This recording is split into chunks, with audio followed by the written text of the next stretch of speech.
Let me tell you the day my grandfather, an 83-year-old fisherman with a sunburn and a harmonica, absolutely dismantled an entire HOA, using nothing but the truth, a dusty deed, and the patience of a saint. Because it all started with a 911 call. Over whistling. Yes, whistling. The deputy stepped out of his cruiser like he'd just arrived at a crime scene. He placed his hands on his hips, stared at my shirtless grandfather, and blinked 3 times like his brain needed to reboot. Grandpa stood on his dock, chest red as a boiled lobster, clutching a rainbow trout in one hand and a cheap beer in the other. The morning sun glared behind him like some sort of divine spotlight. And next to the deputy was the source of the chaos. Charlene Whitlock, HOA President, clipboard warrior, walking migraine. She flailed her arms like Grandpa was a fugitive escaping Alcatraz. "Officer, do something," she shrilled. "He's aggressively whistling and violating community atmosphere regulations." The deputy pinched the bridge of his nose. "You called 911 because this man was whistling while fishing? On a dock?" he asked, voice cracking under the weight of stupidity.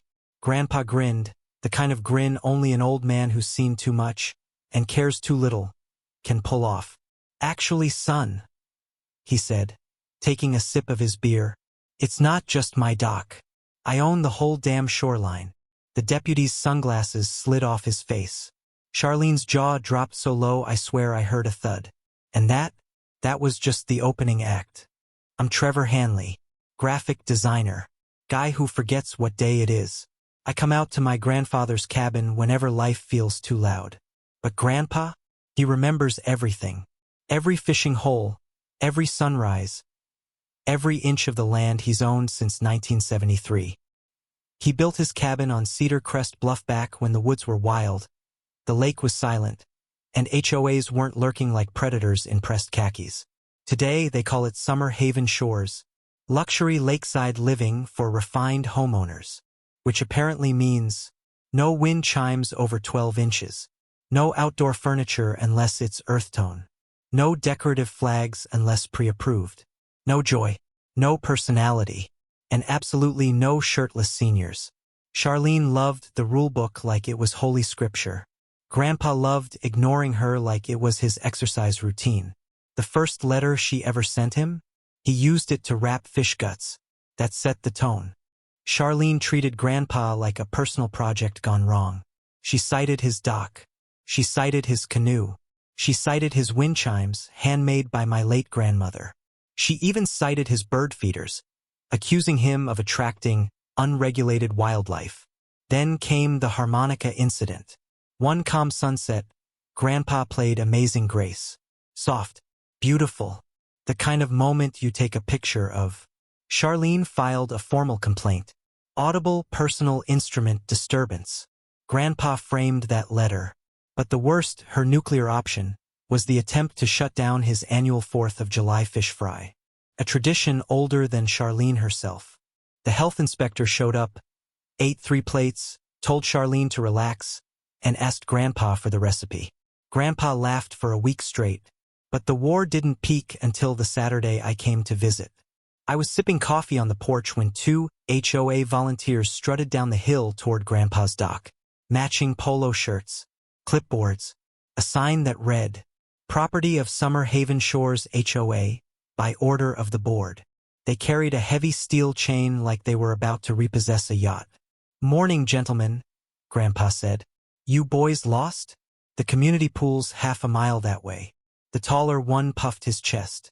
"This dock violates community standards and is hereby impounded." The shorter one started looping the chain around a post. Grandpa set down his fishing rod like a gunslinger lowering his weapon before a duel. "And what authority does your little club think it has over my land? The HOA owns all common areas," Shorty said confidently. "It's in the covenant." Grandpa raised an eyebrow. "Is that so? Hold on.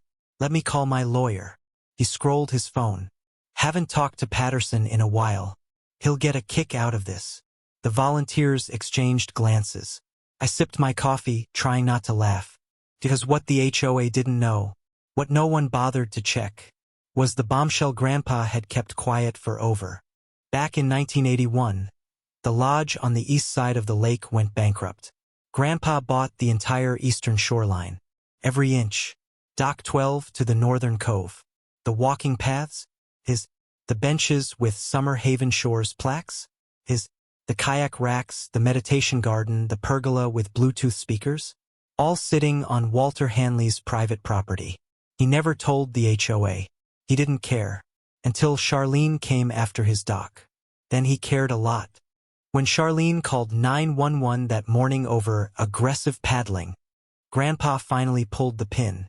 "Officer," he said calmly, "you might want to confirm whose land you're standing on."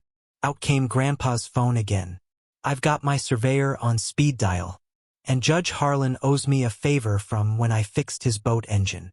Within an hour, the dock transformed into a legal circus. A county surveyor set up his tripod. A clerk arrived with a box of old deeds. And Judge Harlan showed up in golf clothes, grinning like he'd bet money on this. Charlene tried to keep control. "This land is part of the HOA grounds," she insisted. "We maintain it. We improve it. It belongs to the community." The surveyor shook his head. "Ma'am, every improvement you made is on private land."